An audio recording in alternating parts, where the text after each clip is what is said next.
Hello friends, स्वागत है आप सभी लोगों का हमारे चैनल क्विक स्टडी में। मैं कमल बिष्ट। इस वीडियो के माध्यम से दोस्तों आज आपको कराऊंगा दो चरों वाले रैखिक समीकरण युग्म का पार्ट नंबर 3। यानी इससे पहले आप इसके दो भागों को देख चुके हैं दोस्तों। यदि आपने पिछले वाले भागों को ना देखा हो तो आप ज़रूर देख लें ताकि आप पार्ट नंबर 3 को भी आराम से कर पाएँ। तो यहाँ पर हम देखेंगे पेयर ऑफ लीनियर इक्वेशंस का पार्ट नंबर 3, और जहाँ पर हम पढ़ेंगे दोस्तों आज रैखिक समीकरण युग्मों का प्रतिस्थापन विधि के द्वारा में हम हल कैसे करते हैं। यानी आज आप यहाँ पर सीखेंगे दोस्तों solution of pair of linear equations bye displacement method. यहाँ पे देखिए, इससे पहले वाले वीडियो में हमने ग्राफीय मेथड के माध्यम से दो रैखिक समीकरणों को हल करने का तरीका देखा था, विधि देखी थी। आज हम बात करेंगे जो बीजगणित के तौर पर यहाँ पे पहली मेथड आती है। यानी ये दोस्तों कैसी मेथड है, ये एल्जेब्रिक मेथड है, यानी बीजगणितीय मेथड है, जिसमें पहली मेथड आती है आपकी प्रतिस्थापन वाली। बाद में हम देखेंगे जो अन्य विलोपन विधि है और वज्रगुणा विधि है उसको भी साथ में देखेंगे बाद में दोस्तों। लेकिन इस वाले पार्ट में हम यहाँ पर बात करेंगे प्रतिस्थापन मेथड की। तो आराम से आप कॉपी और पेन निकाल लेंगे ताकि आप आराम से इस वाली मेथड को जान पाएँ।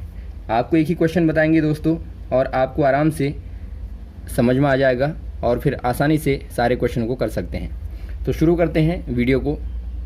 कॉपी और पेन आप निकाल लेंगे। देखिए, पहला काम आपको वही करना है। जब आपके पास में दो लीनियर इक्वेशनें दी होंगी, आपको मालूम है यहाँ पर दो चरों वाली है। दो चर मान लीजिए आपके पास में एक्स और वाई हैं। चर कहने का मतलब आपको मालूम है दोस्तों चर क्या होते हैं, यानी वेरिएबल। वेरिएबल कहने का मतलब होता है जो आपको जिनका मान आपको मालूम नहीं होता है, यानी कि जिनका मान दोस्तों आपको पता नहीं है और आपने माना है। सपोज आपसे कोई कह दे कि मान लीजिए मोहन की आयु x वर्ष है, तो यहाँ पर आपने x क्या मान लिया, मोहन की आयु मान लिया, तो वही क्या हो जाएगा आपके लिए, चर हो जाएगा। और जो अचर होते हैं उनके मान आपको मालूम होते हैं। ये आपका सिंपल सा कॉन्सेप्ट है चर अचर के बारे में। तो यहाँ पे देखिए, चर दो आपके पास में अगर हैं तो आपको इनको हल करने के लिए कम से कम दो इक्वेशनें चाहिए होती हैं। इसके बारे में पहले भी डिस्कस कर चुके हैं हम लोग। और यहाँ पे देखिए, घात यदि आपके पास में चरों की एक है तो आप कह देंगे चर कैसा है दोस्तों, रैखिक है। रैखिक कहने का मतलब है लीनियर है। तो यहाँ पर आपको इस वाले चैप्टर में लीनियर वाला ही केस देखने को मिलेगा, यानी कि हमेशा ही चर की घात एक होगी और दो चर होंगे। तो आपको दो चरों में दो रिलेशन बताने हैं, दो संबंध बताने हैं, दो समीकरण बतानी है और उनके माध्यम से आपको इनको हल करना है। तो अब ज़रा यहाँ पे देखिए, पहला काम आपको वही करना होता है कि चेक करेंगे प्रतिच्छेदी रेखाएं हैं या संपाती हैं या समांतर हैं। यदि प्रतिच्छेदी रेखाएं होंगी तो ही इक्वेशन को आप हल करेंगे, अन्यथा आप इक्वेशन को हल नहीं कर सकते। क्योंकि आपको मालूम है संपाती के केस में कितने हल आते हैं, अनंत हल आते हैं। लेकिन समांतर के केस में दोस्तों दो रेखाएं समांतर होंगी तो यहाँ पर कहीं नहीं काटती, तो यहाँ पर कोई हल नहीं मिलता। और संपाती हैं, संपाती कहने का मतलब है एक लाइन के ऊपर दूसरी लाइन है, संपाती हैं, तो यहाँ पर ऐसे केस में अनंत हल आ जाते हैं। तो दोनों ही केसों को आप छोड़ते हैं। यदि प्रतिच्छेदी रेखाएँ हैं, कुछ ऐसे प्रतिच्छेद कर रही हैं, तो यहाँ पर आप देखते हैं किसी एक ही पॉइंट पे प्रतिच्छेद करते हैं, तो आप इस वाले पॉइंट को निकाल लेते हैं और यही क्या होता है दोस्तों, समीकरणों का हल होता है। तो अब यहाँ पर ज़रा देखेंगे, पहला केस आपको क्या ध्यान देना है। यहाँ पे पहला केस आपको यही ध्यान देना है कि प्रतिच्छेदी रेखाएं होंगी तो ही इक्वेशन को आप हल करेंगे। और प्रतिच्छेदी के लिए कंडीशन क्या होती है, a1/a2 is not equal to b1/b2। इसके बारे में दोस्तों पूरा डिटेल में हम पिछली वीडियोज़ में बता चुके हैं, इसीलिए ज़्यादा यहाँ पर नहीं जाएंगे। तो पहला इक्वेशन यहाँ पर आपको देखिए, इक्वेशन आप देखेंगे जिसको आपको हल करना है प्रतिस्थापन विधि के द्वारा, वो आपको दिया गया है। पहला इक्वेशन है 7x - 15y = 2, इक्वेशन नंबर 1 मान लेंगे। दूसरा इक्वेशन दिया है x + 2y = 3, इक्वेशन नंबर 2 मान लेंगे। पहला काम आपको यही करना है, पहला स्टेप आपको यही करना है कि दोनों को आपको क्या देना है, नाम दे देना है, इक्वेशन नंबर 1 और इक्वेशन नंबर 2। सेकंड वाला काम क्या करेंगे आप दोस्तों, आप दोनों में से एक इक्वेशन का चयन करेंगे और वहाँ से आप एक चर को निकालेंगे और दूसरी वाली इक्वेशन में रख देंगे। तो पहला स्टेप तो आपका इनको मानना है। स्टेप नंबर 2 में क्या करेंगे, आप दोनों में से कोई इक्वेशन ले लें। सपोज आप दोस्तों यहाँ से लेते हैं, देखिए तो आप देखते हैं यहाँ पर x का गुणांक 7 है, यहाँ x का गुणांक 1 है। तो यदि आप यहाँ से x को निकालें तो आपको ज़्यादा ईजी होगा। या फिर यहाँ पर आप y को देखें तो 15 है गुणांक, यहाँ पर y का गुणांक 2 है, तो यहाँ भी आपको थोड़ा सा दिक्कत होगी। तो आप क्या करेंगे दोस्तों, आप यहाँ पे जिनके गुणांक 1 हैं, जिसका भी चर का गुणांक 1 है और जिस इक्वेशन में है, आप उसी इक्वेशन का सहारा लेके मान को प्रतिस्थापित करेंगे। यहाँ पर आप क्या करेंगे, इक्वेशन नंबर 2 यानी कि समीकरण नंबर 2 में से x का मान क्या करने पर, निकालने या फिर प्रतिस्थापित करने पर क्या मिलेगा दोस्तों आपको। इक्वेशन नंबर 2 में ज़रा आइए, x धन 2y बराबर 3, तो x बराबर 3 माइनस 2y। इक्वेशन नंबर आ गई 3, इसको 3 इक्वेशन मान लेंगे क्योंकि जब y का मान निकालेंगे तो आपको इसी पर रखना है। अब यहाँ पे थोड़ा सा ध्यान देंगे दोस्तों, हमेशा ही आपको नोट करना है, ये चीज़ ध्यान देनी है। आपने इक्वेशन नंबर 2 से x का मान निकाला है, तो इक्वेशन नंबर 2 में आप इसको नहीं रखेंगे। आपको ध्यान देना है, जहाँ से आपने निकाला है उसी इक्वेशन में नहीं रखेंगे बल्कि दूसरी वाली इक्वेशन में रखेंगे। यानी बची कौन सी वाली, पहली इक्वेशन। तो आप कह देंगे x का मान इक्वेशन नंबर 1 में रखने पर या प्रतिस्थापित करने पर, तो आपने यहाँ पर रख देना है। x यहाँ पे देखिए दोस्तों, यहाँ पे x है और कहीं पे x नहीं है, तो जहाँ पे x आ रहा है ठीक उसकी जगह पे आपको ये मान रखना है। तो क्या करेंगे आप, देखिए 7 को 7 लिखेंगे, जहाँ पे x है यहाँ पे ध्यान देंगे, इक्वेशन को ध्यान दें, शुरू वाली इक्वेशन को दोबारा से ध्यान से देखें। 7x माइनस 15y बराबर 2 है, यानी 7x बार है, या फिर आप कहें x 7 बार है, तो x यहाँ पे 7 बार है, तो 7 तो बाहर रहेगा ही। x की जगह पे क्या आ जाएगा दोस्तों, ब्रैकेट लगा के x की जगह पे पूरी ये क्वांटिटी आ जाएगी, यानी x बराबर कितना है 3 माइनस 2y, यानी y का दोगुना में से 3 जब आपने घटा दिया, या फिर आप कहें 3 में से जब आपने y का दोगुना घटा दिया तो आपको मिलेगा x का मान। तो x का मान कितना है, 3 में से y का दोगुना कम कर दिया, और उसके बाद में क्या है, घटाना है आपको y का 15 गुना, और बराबर आपको 2 प्राप्त होना चाहिए। तो इक्वेशन आपको यही कहती है। तो यहाँ पे दोस्तों आप इनको हल कर दें, 7 का अंदर गुणा कर देंगे, 7 या 21 माइनस 7 दूनी 14y। देखिए जब आप गुणा करेंगे अंदर ध्यान देंगे आप, जब भी आप कोष्ठक को लगाते हैं कब लगाएंगे दोस्तों, जब आपके पास में 2 पद आते हैं, यानी एक पद से आपके पास में ज़्यादा पद आते हैं, 2 या 3 फिर या 4, तो हमेशा आप कोष्ठक लगाते हैं। या आपके पास में माइनस भी आता है तब भी आप कोष्ठक लगाते हैं।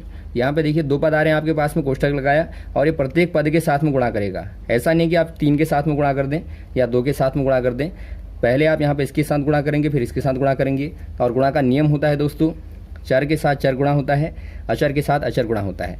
चूँकि यहाँ पे देखिए कोई चर है नहीं, यहाँ पे अचर, यहाँ पे 7 या 21 हो गया, माइनस यहाँ पे एक चर है एक अचर है, तो चर का गुणा अचर का गुणा अचर के साथ होगा, 7 दूनी 14, और y का y ही आप ऐसे ही लिख देंगे, और माइनस लगाएंगे 15y और बराबर 2, इतना आ गया। अब थोड़ा सा देखिए यहाँ पर कर रहे हैं हम इसको थोड़ा सा किनारे करके, 21 माइनस 14y माइनस 15y, इनको ज़रा हल कर दे 15y और 14y को। 21 माइनस, देखिए 14y माइनस 15y दोस्तों दोनों माइनस माइनस हैं, तो माइनस और माइनस क्या होता है, प्लस होता है, तो दोनों को जोड़ देंगे, चिन्ह लेकिन माइनस का ही आएगा, बड़ी संख्या का चिन्ह आता है। तो ये आपका यहाँ पर आता है 29y बराबर 2। अब ज़रा यहाँ से पक्षांतर कर दीजिए, 21 2 को यहाँ ले आइए, माइनस 2 बराबर 29y को उस तरफ ले जाइए, और पक्षांतर करने में क्या होता है दोस्तों, चिन्ह हमेशा उल्टे हो जाते हैं, जो चिन्ह होते हैं वो हमेशा विपरीत हो जाएंगे जब आप पक्षांतर करेंगे। तो यहाँ से देखिए 21 में से 2 गया तो 19 आ गया, बराबर 29y आ गया, और y बराबर 19/29 आ गया, क्योंकि आपने पक्षांतर किया तो 29y, यानी कि y का 29 गुना बराबर 19 था, तो y कितना होगा, 29 को भाग दे देंगे, तो आपके पास में 19/29 y की वैल्यू आ गई। अब y की वैल्यू को इक्वेशन नंबर यहाँ पर रखेंगे 3 में, आप यहाँ पर लिखेंगे y का मान कहाँ पर रखने पे, इक्वेशन नंबर 3 में रखने पर। यह आपको लिखना है सशब्द, जब आप लिखेंगे तो ही आपको नंबर मिल पाएंगे, आप इसको शॉर्ट में नहीं करेंगे।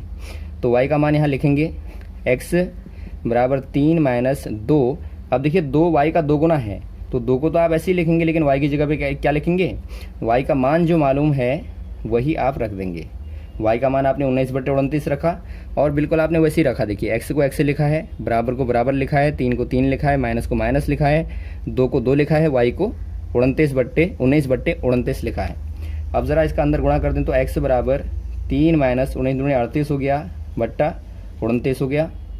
आप इसको देखिए, यहाँ पर आपको नहीं चाहिए तो आप यहाँ मिटा देंगे, इसको भिन्न को हल करेंगे दोस्तों, तो आपके पास में देखिए हर में 1 ले लेंगे, तो 3/1 माइनस 38/29, तो x बराबर 29 नीचे हर में एलसीएम क्या आ जाएगा दोस्तों, दोनों का 29 आ जाएगा। तो यहाँ 29 से गुणा कर देंगे 3 को, 3 नामा 27, 3 दूनी 6 और 7 8 माइनस 38 बराबर घटाने के बाद क्या आएगा, यहाँ पे देखिए 17 में से 8 गया तो यहाँ पर 9 मिलेगा आपको, और यहाँ पर दोस्तों आपको 4 मिलेगा बट्टा 29।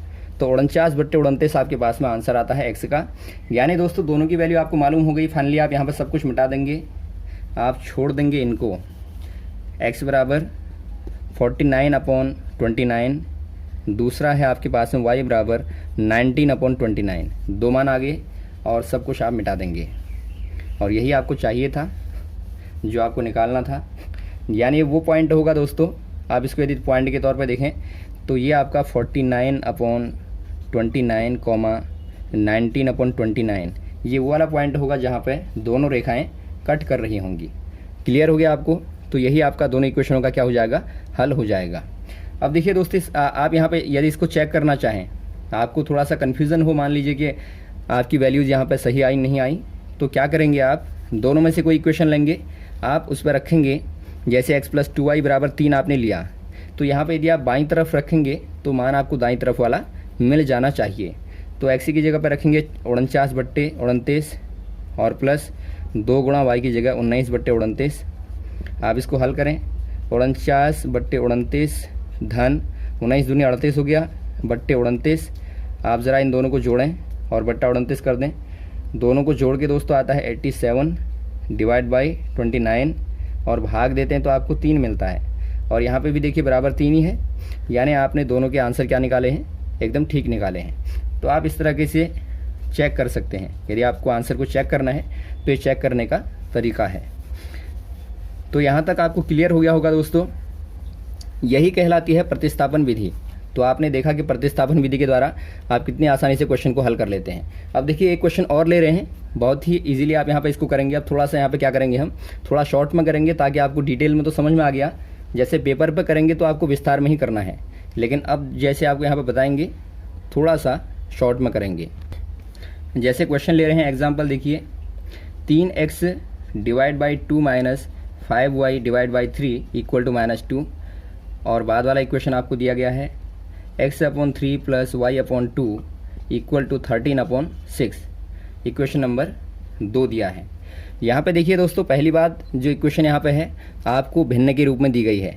यानी कि आप देखते हैं यहाँ पे आपको परिमेय के फॉर्म में दिया गया है, भिन्न के फ्रैक्शन के फॉर्म में दिया है। तो आप पहला काम करेंगे, इसको भिन्न को यहाँ पे क्या कर देंगे, सरल कर देंगे। इसके लिए क्या करना होगा दोस्तों, आपको सिंपल, या तो आप क्या करें, इनका लॉसो क्या होगा दोस्तों, 3 और 2 का एलसीएम होगा 6, या तो आप 6 का गुणा कर दें पूरी इक्वेशन में दोनों तरफ, या फिर क्या करेंगे आप यहाँ पे देखिए इस वाले को हल कीजिए ज़रा, नीचे 6 आ गया, दोनों का लॉसो भिन्न को हल कीजिए। तो यहाँ पे 3 का गुणा करेंगे 9x हो गया, माइनस यहाँ 2 का गुणा करेंगे 10y हो गया, इक्वल टू -2 हो गया। 6 को आप वहाँ डाल देंगे तो यहाँ भाग कर रहा वहाँ गुणा करेगा, तो 9x - 10y = -12 हो गया। Equation number 3। वैसे ही नेक्स्ट वाली इक्वेशन को सही करेंगे तो ये नीचे 6 आ गया, ऊपर यहाँ पे 2x हो गया धन 3y हो गया, और बराबर 13/6 है। देखिए बट्टे में 6 है दोस्तों बराबर के, तो ये यहाँ जाने पे गुणा करेगा, और ये चूँकि भाग कर रहा है तो कट जाएंगे। तो आपके पास में मिलता है 2x + 3y = 13। Equation number 4। अब आप यहाँ पे देखिए, आप ढंग से लिख देंगे। आपको ये वाली इक्वेशन अब नहीं चाहिए, आपने क्या कर दिया, आपने इक्वेशनों को कन्वर्ट कर दिया। तो आप कन्वर्जन वाला रूप लिख लेंगे यहाँ पे। पहला इक्वेशन आपका है 9x - 10y = -12। दूसरा इक्वेशन है आपका 2x + 3y = 13।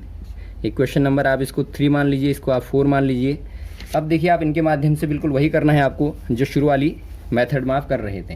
पहला काम आपको क्या करना है दोस्तों, दोनों इक्वेशनों में से एक इक्वेशन का चयन करेंगे और वहाँ से आप दोनों में से एक वेरिएबल को पक्षांतर कर देंगे। तो यहाँ पर आप देख रहे हैं, यहाँ पे ज़्यादा इजी होगा यदि आप इस वाले को करें, 2 को यदि आप करें 2x को, तो ज़्यादा इजी रहेगा, क्योंकि यहाँ पर गुणांक छोटा है थोड़ा सा और इक्वेशन थोड़ा सा छोटा है।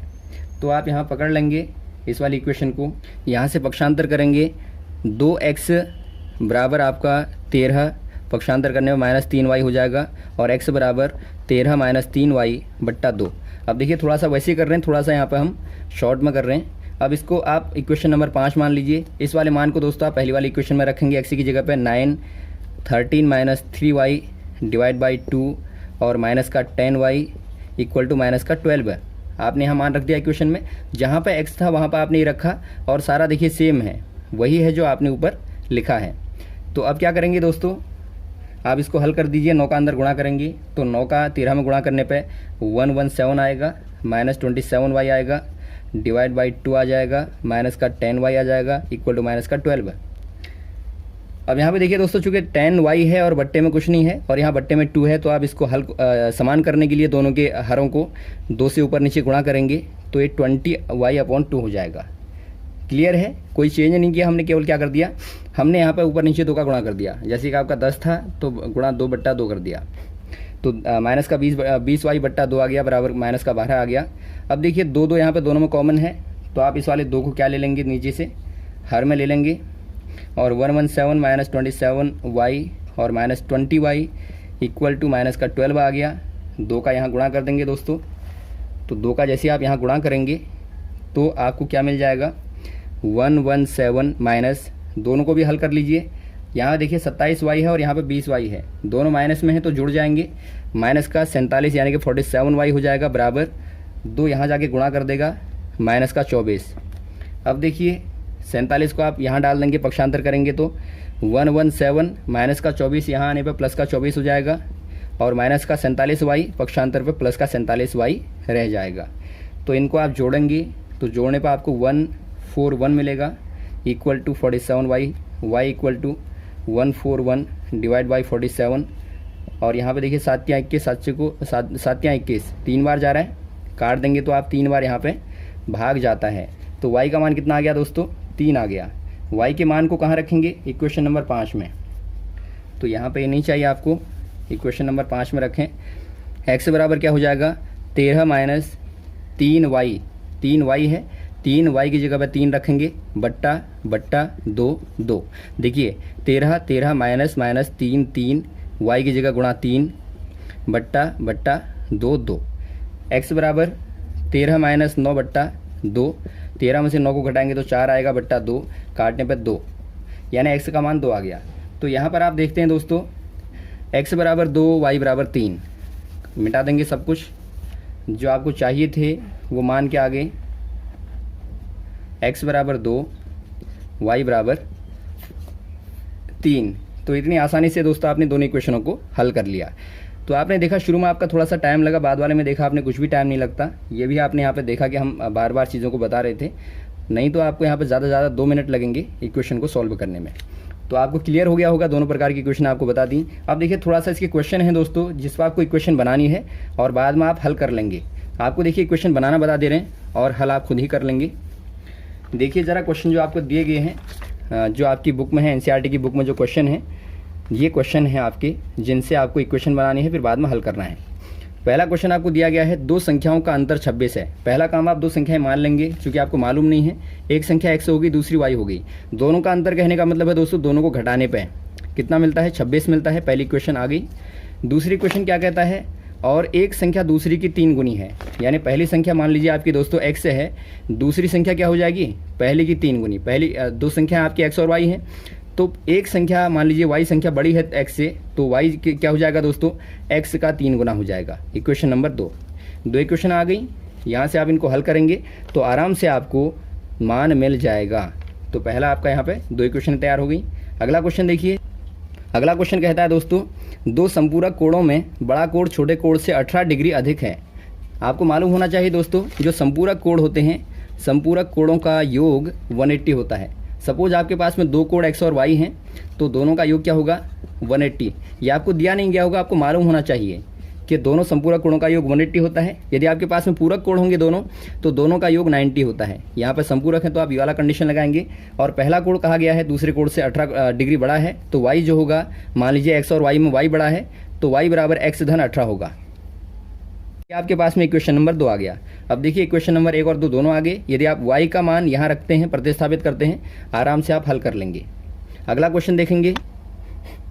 अगला क्वेश्चन देखिए दोस्तों, एक क्रिकेट कोच ने 7 बल्ले और 6 गेंदें 3800 रुपये में खरीदी। मान लीजिए दोस्तों, एक गेंद का मूल्य x है और एक बल्ले का मूल्य y है। तो आपसे कहा गया है 7 बल्ले बल्ले आप मान लीजिए y है, y बल्ले का मूल्य है और x बल्ले का मूल्य है और y आप मान लीजिए गेंद का मूल्य है। तो 7 बल्ले यानी कि दोस्तों x गुणा 7 और 6 गेंदें यानी कि 6 गुणा y, दोनों का जो कुल मूल्य है वो आपका 3800 बैठा। पहली क्वेश्चन आ गई। दूसरी क्वेश्चन क्या करेंगे, आपसे कहा गया है बाद में 5 गेंदें ली हैं और 3 बल्ले लिए हैं। 3 बल्ले यानी कि 3x हो गया, 5 गेंदें यानी 5y हो गया और कितने रुपए बैठे, ये आपके 1750 रुपये बैठे। Equation number 2। दोनों इक्वेशन आ गई। यहाँ से आप आराम से प्रतिस्थापन विधि का इस्तेमाल करके दोनों को हल कर देंगे। क्लियर है। अगला क्वेश्चन देखेंगे। अगला क्वेश्चन आपको दिया गया है, एक नगर में टैक्सी के भाड़े में एक नियत भाड़े के अतिरिक्त चली गई दूरी पर भाड़ा सम्मिलित किया जाता है। अब यहाँ पे देखिए थोड़ा सा क्वेश्चन को समझना है। यहाँ पर कहा गया कोई नगर है, कोई भी आपका सिटी है, तो यहाँ पे क्या रूल है दोस्तों, एक तो नियत भाड़ा है ही। एक नियत भाड़ा कहने का मतलब एक कांस्टेंट जो प्राइस है, एक कांस्टेंट प्राइस जो है जो कि हर एक पर अप्लाई होगा वो तो है ही, साथ में किलोमीटर के हिसाब से भाड़ा जुड़ता है। तो मान लीजिए दोस्तों जो नियत भाड़ा है, नियत भाड़ा आप मान लें, नियत जो भाड़ा है यानी किराया है वो मान लीजिए 100 रुपया है और प्रति किलोमीटर का जो किराया है वो y मान लीजिए।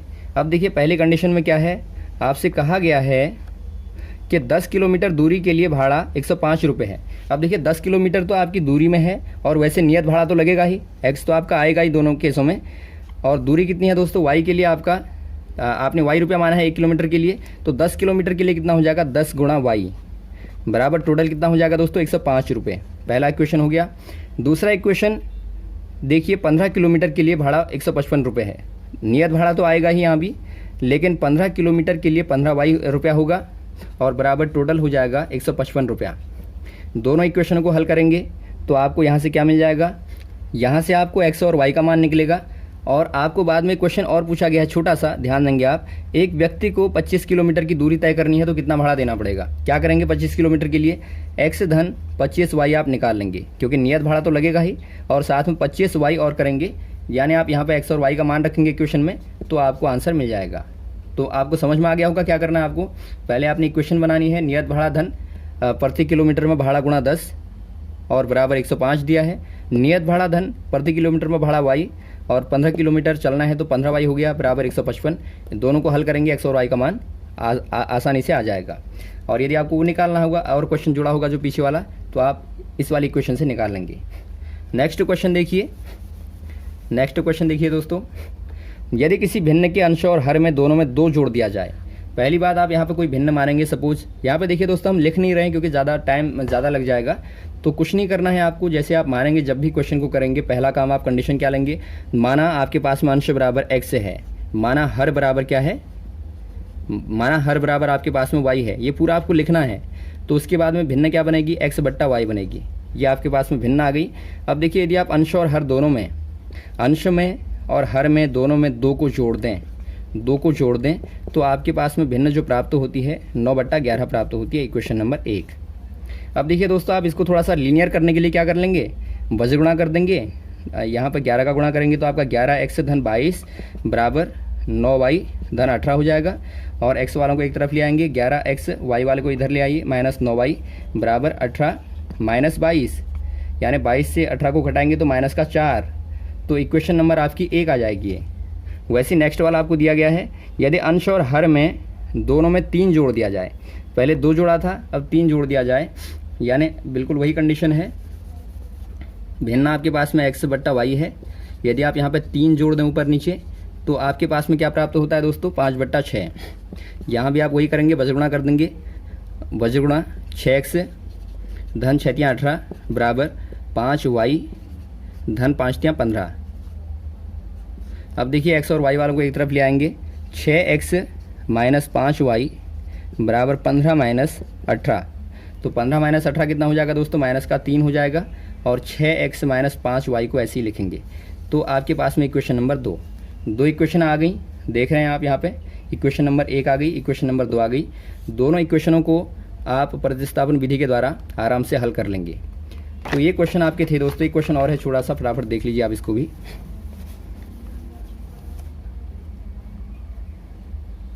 एक क्वेश्चन और है, देखिए 5 वर्ष बाद जैकब की आयु उसके पुत्र की आयु की 3 गुनी हो जाती है। पहले देखिए आप जैकब की आयु मान लेंगे, जैकब की आयु आप मान लेंगे और पुत्र की आयु मान लेंगे। हमेशा दोस्तों पहले आप उस वाले आयु को मानेंगे जिस पर दूसरे की आयु डिपेंड करती है। तो मान लीजिए पुत्र की आयु यहाँ पर x है और जैकब की आयु y है, तो यहाँ पर कहा गया है 5 वर्ष बाद, 5 वर्ष बाद कहा गया है, तो आप दोनों की आयु में 5 वर्ष यदि बाद निकालना होगा तो दोनों में दोस्तों आप क्या कर देंगे, y धन 5 और x धन 5 कर लेंगे। 5 वर्ष के बाद कहा गया है जो जैकब की आयु है यानी जो पिता की आयु है अपने पुत्र की आयु की क्या हो जा रही है, 3 गुनी, यानी 3 गुनी हो जा रही है, बराबर कर देंगे, इक्वेशन नंबर 1। वैसे आपका सेकंड वाला कहा गया कि 5 वर्ष पूर्व जैकब की आयु उसके पुत्र की आयु की 7 गुनी थी। तो 5 वर्ष पूर्व कहाँ से जाएंगे दोस्तों आप, वर्तमान से 5 वर्ष पूर्व, ये दोनों वर्तमान में आयु हैं, ध्यान देंगे दोनों में वर्तमान में है। तो भविष्य में गए तो आपने जोड़ा, यदि आप पीछे जाएंगे भूत में जाएंगे तो आप घटाएंगे। 5 वर्ष पूर्व कहने का मतलब है y माइनस 5 x माइनस 5 पूर्व के केस में। आप इसको ढंग से लिखेंगे कॉपी में। और देखिए क्या हो जा रहा है दोस्तों, जो जैकब की आयु है यानी इसके पिता की आयु जो है अपने बेटे की आयु की 7 गुनी थी, इक्वेशन नंबर 2। तो आप इसको हल करेंगे आराम से, यहाँ पे दोनों इक्वेशनों को हल करेंगे तो आपको x और y के टर्म में आ जाएगी इक्वेशन, और वहाँ से आप प्रतिस्थापन करने के बाद में आराम से दोस्तों इक्वेशनों को हल कर लेंगे। उम्मीद है आपको यहाँ पर अच्छे से क्वेश्चन समझ में आए होंगे दोस्तों। और समीकरणों को बनाने के बाद में आप इसको आराम से इजीली शुरू वाली मेथड से ही हल करना है, आपको कुछ भी नहीं करना है। यदि आपको फिर भी कोई कन्फ्यूजन होगा तो आप कमेंट बॉक्स में कमेंट कर सकते हैं। यहाँ पर हमारी प्रतिस्थापन विधि वाली जो यहाँ पर क्वेश्चन है कंप्लीट होते हैं। इसके बाद में आपको विलोपन विधि वाले क्वेश्चन को कराएंगे। हमारे साथ भी बने रहिएगा दोस्तों। और यदि आपको कोई भी कुछ भी दिक्कत होती है तो आप कॉमेंट बॉक्स में कॉमेंट कर सकते हैं और यहाँ पर कोई भी क्वेश्चन साझा कर सकते हैं। Okay, thanks. जय हिंद, जय भारत।